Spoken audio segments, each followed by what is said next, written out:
9,380 pounds. Very nicely kept two-slide Laredo coming in on trade here at Haylett RV of Coldwater, Michigan. Folks must have been happy with their Keystone. They swapped up into a Montana that was like 2 days old. The tires barely got cold and the folks are putting their name on it. That's just about how quickly stuff goes here at Haylett RV. And I tell you, whether it's the outside skin or even just initial impressions walking in here, this has been well kept. The folks kept it clean. You know, it doesn't smell like people, doesn't smell like pets, doesn't smell like smokers. They did a good job. Tons of windows on this critter too. Windows actually kind of play havoc with cameras like this a little bit. So we're going to have to kind of do this in passes and waves. I can't give you a nice big overarching shot like I'd like. Interesting layout. This is kind of a combination rear living, rear entertainment, which makes it very space efficient and very social. I really like the social aspects of this floor plan.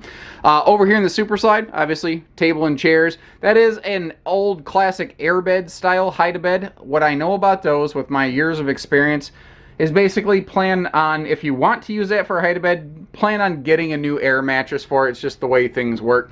And again, holy crap, windows. This thing has massive windows, day-night shades all the way around. Looks like they all open for airflow. And then, you know, back here, as we work our way around, I get that most of the screen is black right now, and all you can see is the window shades, but you get the idea. Lots of glass in this thing. When I get back down here away from those so the camera can kind of sort itself a little bit, suddenly you see, the interesting living layout. Now, these chairs are totally free-floating. They're very easy to move. They're lightweight, and they're surprisingly comfy. You're kind of right next to the entertainment center. And this is a classic sort of combo rear living, rear entertainment, as I mentioned. Down below, we've got our electric heating fireplace. Above that, DVD stereo. This was pre-Bluetooth era. This is also pre-99-inch flat screen era.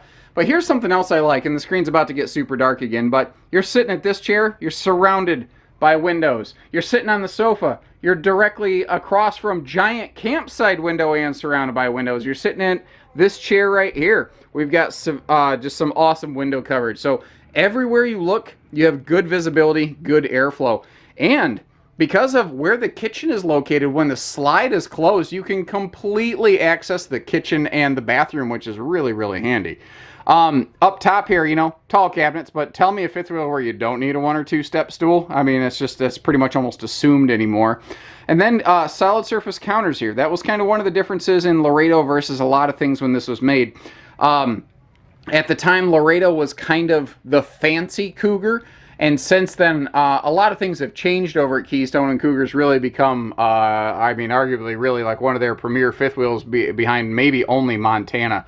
So, you know, it's just interesting how different brands evolve over the years. But the nice tall walk-in slides, the, you know, 15,000 BTU air, the solid counters, great cabinet space, everything clean as a whistle. Folks did a nice job.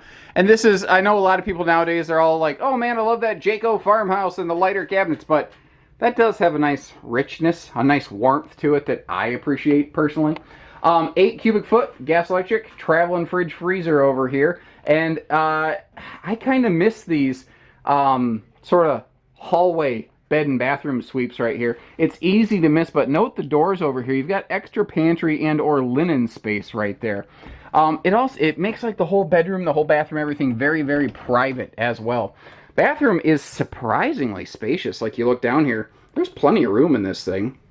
Porcelain foot flush stool, handy place for linens in the bathroom right above you there, so you don't go, you know, doing the naked nudist streak through the camper. Big sink too, and again, clean. The folks kept everything clean. They did a good job in here. Sliding up to the bedroom, you know, 60 by 80 true queen bed in the slide over here. This RV, as it's built, has 1 air conditioner. However, it is 50 amp, and you can install a second air here in the bedroom if you are so inclined.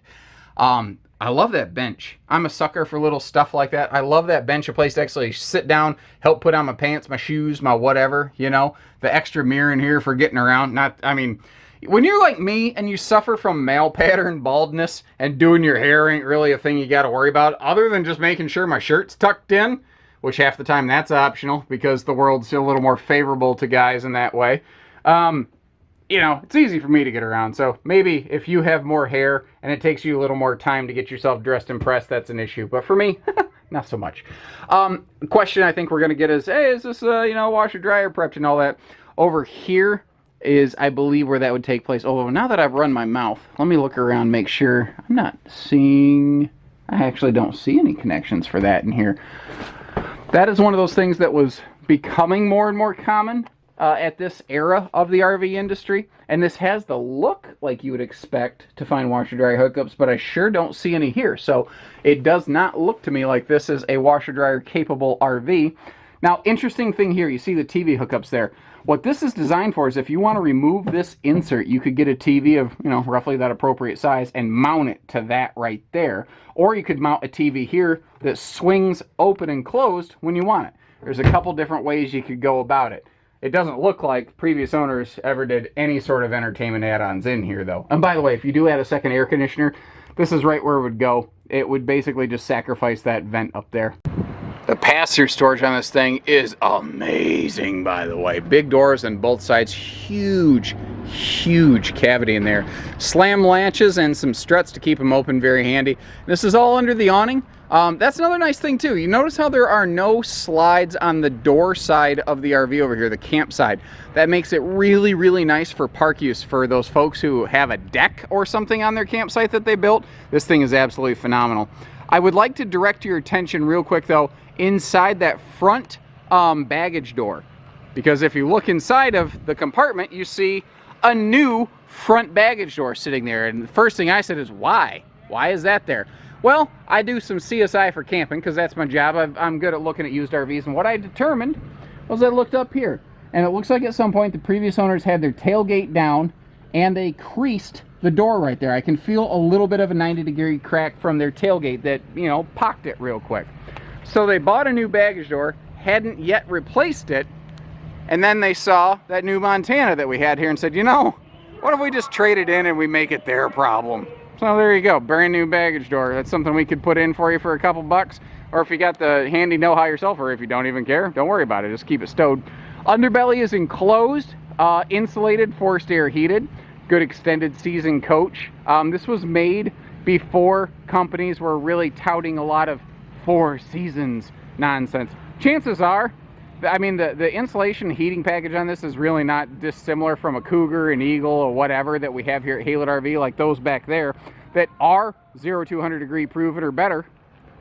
I'm sure this could do it, but they never promised it, so I won't guarantee it myself. I can't make a promise that they weren't willing. Aluminum wheels looking good on this. Spare tire doesn't look like it's seen the light of day. The decals look good. The skin looks good. It's still got some good gleam. They kept it clean. They did all the things they were supposed to do. This was also made before automatic leveling was just virtually standard on all fifth wheels. You still have power front leveling jacks, and we have power rear stabilizer jacks to keep the fifth wheel from going like this when you're on your site. The good news, everything is still push button. Nothing requires manual cranking. And up here on the roof, looks good. It looks like it could use a quick cleaning. I see a couple areas where it looks like maybe they were doing some, power washing, something like that. But overall, just other than some winter storage dust on it, which tell me an RV coming in on trade that doesn't have that right now, looks good. I don't see anything up here that concerns me. The seals look excellent. I can see where they're doing proactive sealing, not reactive sealing. Reactive means they waited till they had a leak. Proactive means they prevented it from happening. This is what you want it to look like. This looks good. So give us a call, whether it's new, used, or something in between. I guess if that even exists. We got it all here at Haylett RV of Coldwater, Michigan. So take care, stay safe, have fun, and happy Haylett camping, everyone. Wow, do we got a selection. Look at that.